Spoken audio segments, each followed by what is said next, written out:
নমস্কার বন্ধুরা, আজ আমি বানিয়েছি একটু অন্য ধরনের সাবুর পায়েস।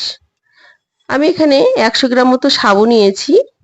এবারে সাবু আমি একটু জল দিয়ে ভালো করে ধুয়ে নিয়েছি। এরপর অল্প সামান্য জল দিয়ে সাবুটি ভিজিয়ে রাখবো। খুব অল্পই জল দিতে হবে। আর দিয়েছি সামান্য লবণ দিয়ে 15 থেকে 20 মিনিট ঢাকা দিয়ে রেখে দেব। সাবুটি ভিজে গেছে এবং ঝরঝরেও হয়েছে। এবারে আমি একটি মিক্সিং জারে সাবুগুলো দিয়ে একটু পেস্ট করে নেব। সাবু তো কত রকম ভাবেই খাওয়া হয়, এইভাবে একবার করে খেয়ে দেখবে, বেশ ভালোই লাগে। এবারে সাবুর পেস্টটি আমি একটি পাত্রে তুলে নিয়েছি।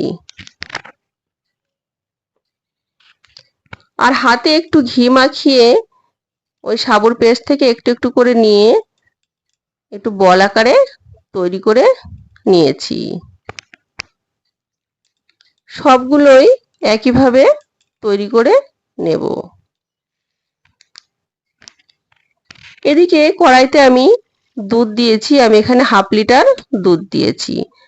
দুধটি কিছুক্ষণ ফুটিয়ে এবারে কিছুটা পরিমাণে মিল্ক পাউডার দিয়েছি। দিয়ে একটু নেড়ে চেড়ে এবারে সাবুর বলগুলো দিয়ে দিয়েছি।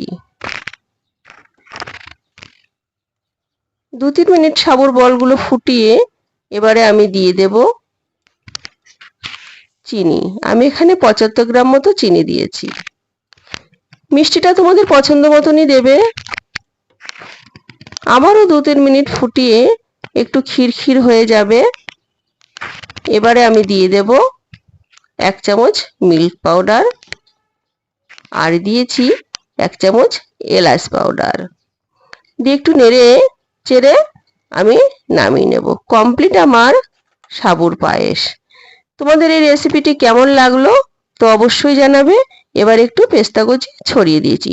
নমস্কার, আবার আসবো অন্য কোনো ভিডিও নিয়ে।